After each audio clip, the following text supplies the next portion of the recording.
I love building with official LEGO sets digitally. It's free, it doesn't take up any space in my house, my kids can't destroy it halfway through.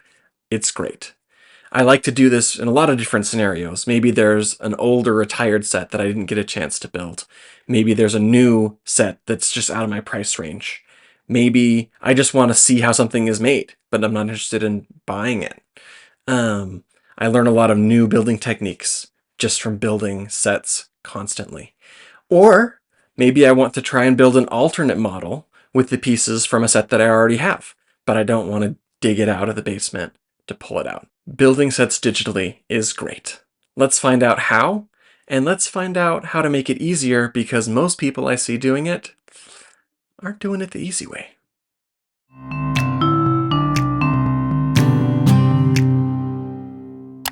In order to import a set, all we need is the set number.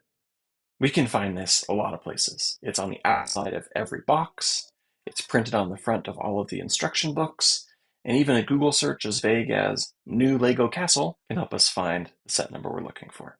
Once we have that, we're good to go. In Studio, we just come to the File menu, Import, and Import Official Lego Set. In our import window, we just put the number in. This is one of the first sets I had as a kid. Once the number's in, it should pull up a preview of the name, number of pieces, the year the set was released. It also has options to include minifigure parts or exclude them. I almost always keep that turned on because a lot of sets will use minifigure parts, especially minifigure heads, for other things. Maybe they have a print on it and it's a globe, or maybe it's the light part of a lamppost, etc. Extra parts are really great to have on if you're looking to do alternate builds. If you're looking to just build the set, I would keep that turned off. Then I hit import. All the parts get dumped into my scene, and I have a link to open the instructions if I need them. Once I have the pieces, all I have to do is start moving them around to start building. This works pretty well for smaller sets, but for larger sets, not so much. This is what it looks like if you try and import a large set into your scene like this. The pieces are too small to see when I see everything, and trying to find the right one to move and build every time is just really painful. You have to zoom in, pan, and then you have to grab it, zoom out enough to move it to where you're building. And this is how I see most people doing set builds in Studio. It's so hard. Don't do this. So that's the default behavior. Let's look at a way to make the experience way easier. We're going to use the other option. And this time, we're going to make sure we add it as a palette. Let's see what happens here. No pieces are in my scene, and instead, all of them are here on the left in my palette. This is a small set, so it's a pretty short list of parts. But for a larger set, it's really, really valuable to have all the pieces organized and clickable here outside of my model. You'll also notice that it's separating pieces out by color. So I have a black 1x2 plate and a blue 1x2 plate. So it's easy for me to find not just the right piece, but the right piece in the right color. And as I can search both by part name and by color.